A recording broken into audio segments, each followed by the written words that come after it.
I will take 3 colleagues there. 1, 2. So the woman in red, the lady in red. Hello. Hi. Sorry.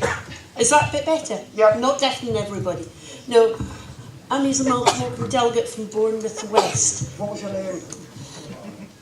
We've got a by-election on. We're going to need all the help we can get, but that's not the main reason why I'm addressing you. Bournemouth, Poole, Christchurch, no Labour councillors at all. We're about to become, next 2-3 years, we're going to become the 6th largest unitary authority in the country. And there's every chance we're not going to have any Labour councillors. We're going to need all the help we can get to get things turned around so that people in Bournemouth, Poole, Christchurch can get the kind of representation that they desperately need. Because some of the, I'm trying to think of a polite word to describe our Tory councillors, but I can't. They're not as useful as useless. They are very much... Oh, don't talk to me about what's going on. Have you got a question? Yeah. On you go, come on.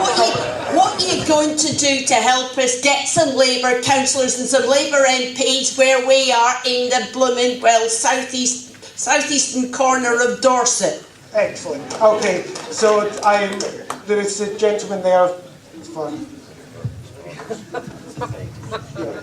Good afternoon, it's Paul Kimber, leader of the Labour group on Dorset County Council, and I can sympathise with our comrade. We can use the word comrade now, can we, Chair? Yeah, absolutely, thank you. And we are doing all we can to get and it was an absolute... I can tell you some of the antics of the Bournemouth councillors. They tried to remove one of our Labour councillors from the committee. Unsuccessful. Now, I want to ask you, in Weymouth this year, we held a very successful day conference called Co-ops in the Communities, and I'm pleased to say Claire came along and spoke and lifted all our spirits, and we absolutely attracted people from all the southwest. But one of the dying messages from that is, can we get cooperativism going in the southwest, and what you can do about it? Thank you. Brilliant. And then just the gentleman behind you. Perfect. David Redwell, Sarah. We've got 2 bills in Parliament which are of concern to us in the South West. The first is devolution. We need to make sure the case for devolution in this region is heard. We hear the Northern Powerhouse every day on television. Yeah. Where do we hear about the Western Powerhouse? Where do we hear about city regions in Bristol? And where do we hear about combined authorities in Dorset and the role for Devon and Cornwall and Gloucestershire and Wiltshire? We need to make that case collectively. We need to make that case strong. And the second bill that we fought with Jan and Ben, we fought before this, is the buses. Yeah. The rural public transport in this region. We've had a fight once on the buses and we won a lot of it back. We've got another big fight, but the issue is we need this voice, this region, and we need to protect those public services to every village in Dorset, to every part of Bristol, to every part of Gloucestershire, Wiltshire, Somerset and Cornwall. So that's the bills I want us to focus on and what they're going to do. Thank you. Okay, so Jan, do you want to start off and then we'll move on to Ben and Claire? Sorry about this. Right, I'll just take the last question. We've done devolution in the Lords, but on the buses we will fight it to the death. And we'll get, I'm sure that we can get amendments through the Lords on buses, because we can get Lib Dems now, we can win lots of votes, we can get bishops, we can get some crossbenchers, we can make changes, but then of course it's up to the people in the House of Commons to try and make them stick. The other thing that you haven't raised, but I'm just going to say something about, is the housing bill. Been through the House of Commons, we've got it now in the Lords, and I am determined to get rural housing exempted from the sale of housing association houses. I would like to be able to say we can exempt all the sales, but I'm determined to do it on rural housing. Lisa, was it Lisa? Bournemouth? Sorry. I'll hold it a bit further away. Sorry, our comrade from Bournemouth, I didn't catch your name. Hazel, sorry. What can we do to help? Well, we can do what we can to help, and the party will do what they can to help. But what we will do is try to help you help yourselves. Because in the end, you know, we are a mass movement party. We've got all these new members and affiliated supporters. We need to engage them, get them to be active and involved. If you want to come to Exeter and learn how we did it, you'd be very, very welcome. And one of the criticisms I have of the party in the past, I hope Ian doesn't take this personally, is we're not very good at learning from best practice. You know, we have turned a seat that used to be a safe Tory seat, that used to have a Tory council. We trebled our majority. We've got a strong Labour council. We've got tough elections next year. It can be done, and we're happy to show you how. If you want to send a little team down to talk to our organiser, we'll help you do that. On the devolution agenda, I'm going to leave co-ops to Claire. David, on the devolution agenda, you're absolutely right. We need to own this agenda. We mustn't allow the Tories to own it, and we mustn't allow it to be about devolving power and responsibility without resources, i.e. devolving blame for cuts. And we also need to be careful in our part of the world, and I'm very conscious of this coming from a Labour district in a Tory shire, we mustn't allow the agenda to be dominated by the metropolitan urban areas of the north or by London, because we have a tough fight in the southwest. We have little islands of Labour, not nearly enough, but where we do, we need to defend them, and the worst possible outcome for me would be to places like Exeter to be swallowed up in a Tory super authority, which would be really, really bad for the future of the Labour Party in the south of England. Thank you. Yeah, the point about devolution, actually, there's been some talk of devolution already in the region, and it's been suggested that there's devolution for Cornwall. Actually, if you look at what's happening to what's being offered to Cornwall, it is minimal, although it does include buses.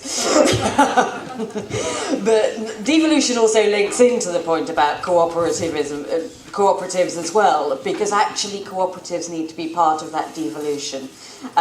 You know, we talk a lot in the EU about energy, for example, and there are a lot of local cooperatives that deliver energy to their communities, and we need to enable that to happen, and to enable that, because that's going to be part of the green energy revolution, and it's going to be part of where we can create jobs and deliver for our communities. But it has to be enabled, and we have a very centralising government despite their talk about devolution, and cooperatives are absolutely a part of that agenda, and we need to support them. Brilliant.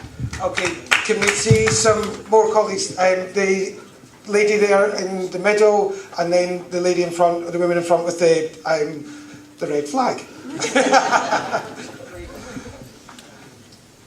Hello, Linda Moore, GMB delegate from Wales and South West. Jeremy was saying we're fighting the vicious bills that the Tories are bringing in. On the trade union bill, I understand quite a lot of Labour MPs abstained in the last reading. Are they going to be brought to task if they did? The woman in front, yep. There's a microphone just coming to you. Thank you. Annie Brenton, the Unite delegate. I'd just like to say one of the factors in Exeter, of course, is that we've got a great MP. And I'm not from Exeter, but we rely on him. Anyway, my question is about housing associations. Jan has touched on housing in rural areas.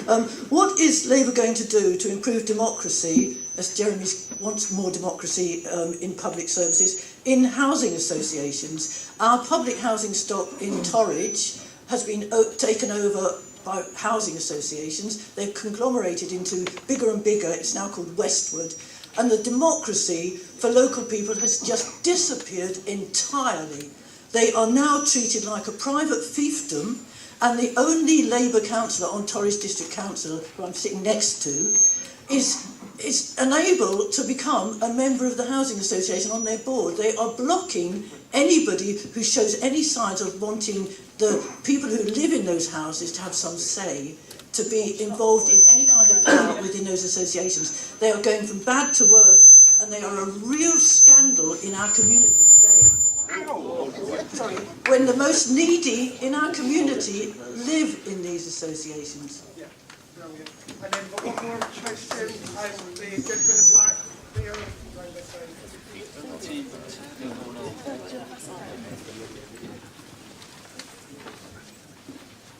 Chris Watts, GMB Southern Region. I see Claire there, so I just would like a quick update on TTIP and where we are with that. Thank you. Ben, can you hear us okay without the mic? No, okay. Right. Sorry, people were complaining that Jeremy was too quiet and we're now too loud. So, Linda, first of all, no, absolutely no way did Labour MPs abstain on that bill. And a word of caution to people is don't always believe what you read on social media or in the newspapers, because there's a lot of mischief making. Every single Labour MP who was available to vote voted. Some, like Fangham, is actually ill. Others will have been paired. There are always a small number of MPs who miss any vote. That's something that's agreed between the whips on both sides, because some government ministers are travelling or they're doing things that they can't get out of, and then Labour agrees to release a number of its MPs, for example, on select committee visits. They might have been on a select committee visit. So when our enemies in the far left or in the SNP claim Labour MPs weren't there, that is the reason. Not because they weren't opposing this bill. Every single Labour MP opposes this legislation, and it's one thing that we are totally united on. Okay, we'll bring Claire in on TTIP, and then we'll come back to the housing question. Okay, yep, I'll try and keep this brief, Chris. Right, TTIP, for those that don't know, Transatlantic Trade and Investment Partnership, it's talks around a trade deal that are happening between the EU and the US. Interestingly, there have been two big trade deal talks going on. One is the TPP, which is the Trans-Pacific Partnership, and that has nearly reached a conclusion. The other one is TTIP, which is the TPP is between the US and Asian countries. We in the EU have a whole democratic process that goes on, which isn't mirrored at the other side of TPP. Consequence is we are in the very early stages of TTIP. It won't be agreed until 2019, 2020, if indeed it is agreed. And that is partly because the EU, contrary to the Daily Mail, is actually quite democratic. And so, there is, as I'm sure a lot of you are aware, a big campaign in this country. It's not just in this country, it's in countries like Austria and Germany. And that's being reflected in the debates that are happening at a European Union level. And the voices that you're raising on issues which I can list but won't now are being reflected and being pursued by your politicians at a European Union level, and that includes me. And hopefully you're getting my email updates if you are indeed concerned about this. Thank you. On housing associations, clearly it's outrageous what's happening. It's a fantastic campaigning issue. So I think what we should do is get together a few people in the Southwest who've got an interest in housing associations, build a campaign, because that would be really good for us in the local elections and in Marvin's election, wouldn't it? Because people care desperately about housing. They want to say they understand the need for democracy in these housing associations. It fits right into our Labour agenda, the values that we hold. So let's campaign on the issue and get a change from the bottom up. Okay, we got any more questions? Can we have the gentleman here with the glasses, and then the woman behind, and then we'll take you, and then we'll come back. Cheers. You're right. This is for Ben. My name's Will. I'm from Kingswood, which is a swing seat. And what I was wondering is, how do we campaign when you're in a swing seat? Obviously, there are a lot of people with kind of views who are on the fence. How do you campaign in a swing seat without basically telling people they're wrong? Does that make sense?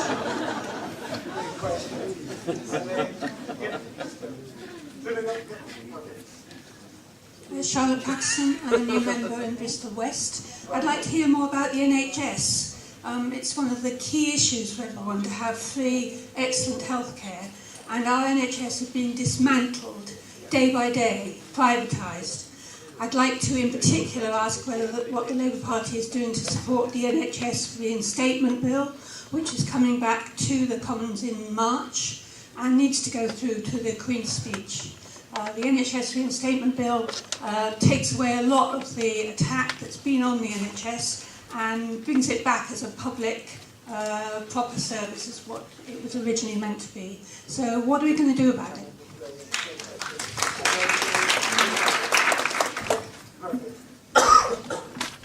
Hi, sorry for if it's a negative question now, but I just wanted to express my disappointment at the behaviour of some of the PLP, some members of the PLP this week in response to the Laura Kunsberg interview.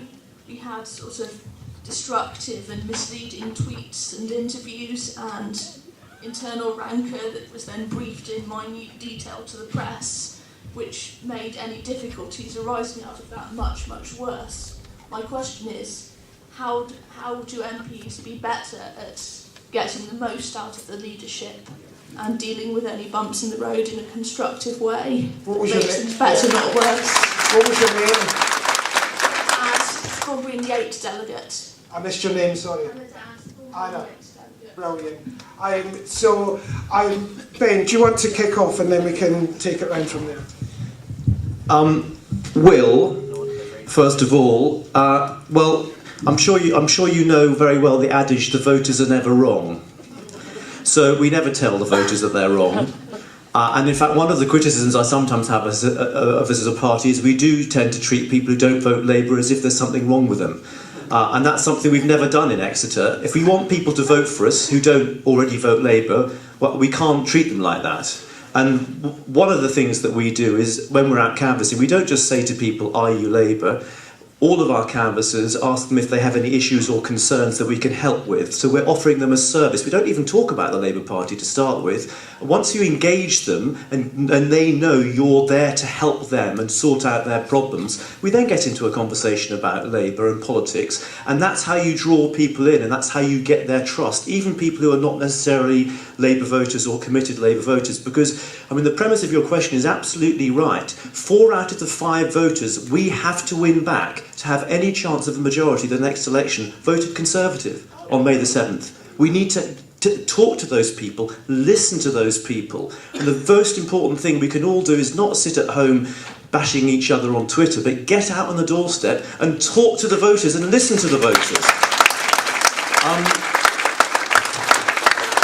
Charlotte, I mean, we've got a massive NHS campaign, Charlotte. I'm actually going to ask Karen to come up in a minute and just tell you a little bit about what we're going to do on that bill, because I don't know, and Karen is actually the PPS to our fantastic new Shadow Health Secretary, Heidi Alexander, who I think has been doing a great job holding the government's feet to the fire over the junior doctors dispute, for example. But, you know, it's a tragedy that we lost the election. And we are paying a huge price now, and the NHS will pay a huge price over the next 5 years because we didn't win the election. If anything is a reminder of why it's so important we care about winning elections and do what we need to do to win elections, is what's going to happen to the NHS in the next 5 years. Anna, look, Jeremy himself has said he wants to have an open and honest debate. That's the environment we're in at the moment. He himself is making a virtue of shadow cabinet ministers not always agreeing with him. So we're going to have to get used to that as a party for a bit.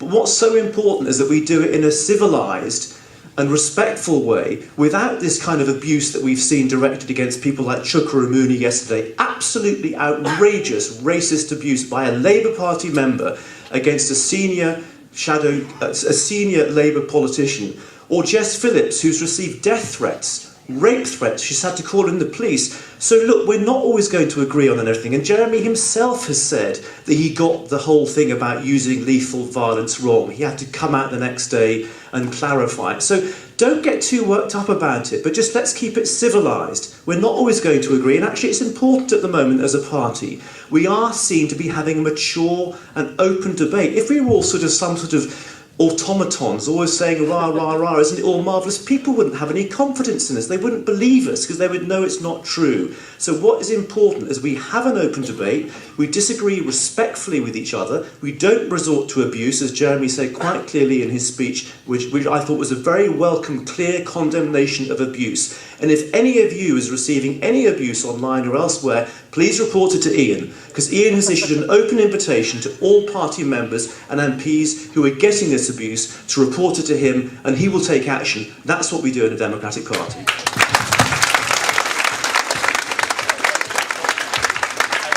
want to come up and answer and talk a little bit about the NHS and campaign?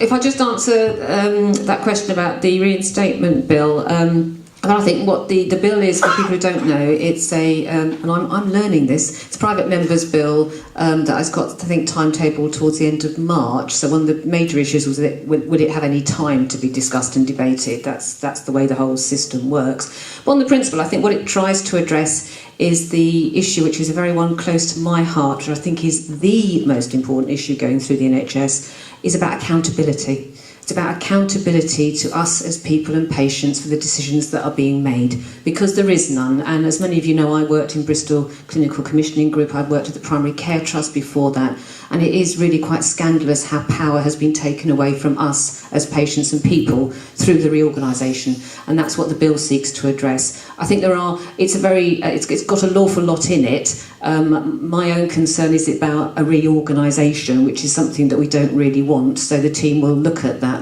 with Jeremy and form a view over the next few months about the detail of the bill if it does actually come through to Parliament. The fundamental issue is about accountability, and obviously members will have a chance to talk about that. But just while I've got the mic on my pet subject before the panel, the really big issue is social care. The scandal of social care in this country, which is the most phenomenal burden, particularly on women. Young women who work in poor wages and poor conditions in the social care sector, which is now collapsing. Middle-aged women, like myself, who are supporting families and older relatives through a system which is constantly unnavigable, and for older people themselves who live in perpetual fear of falling into a social care system. It is a silent misery that is scandalising our country, and we don't talk about it enough. Okay, so we've got one more round of questions. So who's not? So the woman there, and you've been really patient. So gentleman there, and then yourself. And we'll grab you at lunchtime. On you go. Hi, Ivy Cameron, North Somerset CLP. A question for Claire, really.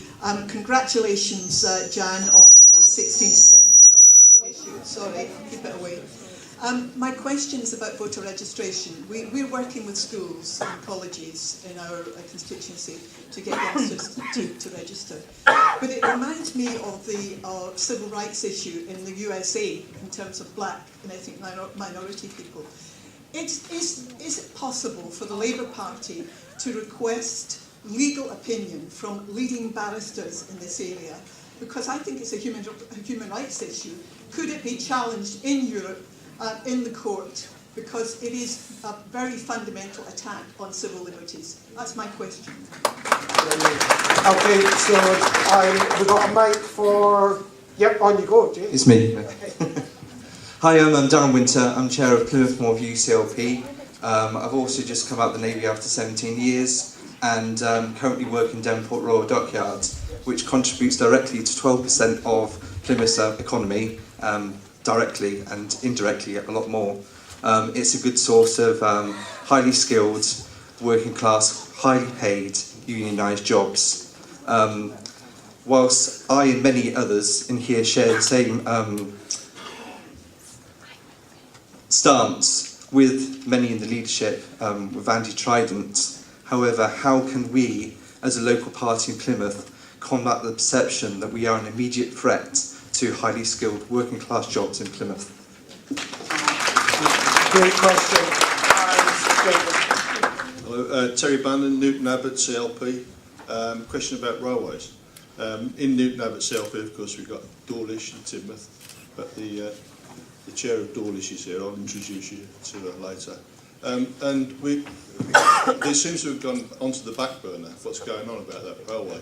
And in the news this week, there's been that huge mess up on the finances for the electrification through to Wales. And it's our fear that everything will be forgotten and it will be back to square one, and we will have no railways throughout the place, down to Plymouth and to Cornwall. Okay, so I'll just pick up the first question, because we were looking with Chulo, the Trade Union Labour Organisation, about a human rights issue with regards to the Trade Union Bill. And part of the information that we got back, and I will go back and check this with regards to individual electoral registration on the human rights is that if it's in a party's manifesto, if it's a manifesto commitment that's gone to the country and they've won on the back of it, it's very hard to unpick it after that. But I will go back, and I don't know if Claire's got anything to add on that. Claire, I don't know if you want to say anything, and then we'll hand on to Ben and Jan. Absolutely. On the 16 and 17-year-olds as well, Ivy, your point about talking to young people and getting young people engaged. I spend a lot of time talking to schools and young people in various situations. And I saw an interesting statistic from the Scottish referendum in the last week, which was that the 16 and 17-year-olds voted more than the 18 to 24-year-olds. And I think that's really crucial. And if you vote in your first election, you are much more likely to carry on voting. And because 16 and 17-year-olds are in the education system in one way or another, then they are more likely to be able to be politically engaged and informed. And it is highly likely the referendum will be their first chance to vote. So I think it is absolutely crucial, not just for the referendum, but for future elections and our relationship with those voters in future elections as well. So I am really pleased at the work of the House of Lords in this week, and that I hope that we continue through with that. Darren, for those of you who aren't aware, the Vanguard submarine refitting contract is worth about £350 million to Plymouth, and there are thousands, literally thousands of jobs in Plymouth and the surrounding area dependent on it. And I think whatever your view is on Trident renewal, we need to be very sensitive to feelings in Plymouth and the wider southwest about that issue when we talk about it. The fact is, and this is what you can say to your members and to your voters in Plymouth, the Labour Party policy is to renew it. It was reiterated unanimously at our recent party conference. It was in our manifesto commitment on which every single Labour MP was elected. And until that policy changes, that's the policy. And the fact is, a lot of this debate is purely academic, because the decision is going to be made next year, and our review is not going to report till after that. So it will be already made. So you can reassure your colleagues, and you can reassure the people of Plymouth that that's the Labour position and that's what's likely to happen. On rail, you're absolutely right, Tony. Absolutely right. The lies that the Tory government gave before the general election were staggering. They knew when they made them that the investment was not deliverable. And that's now all unravelling. And if there was a better argument ever for a publicly owned rail system, I think that's it.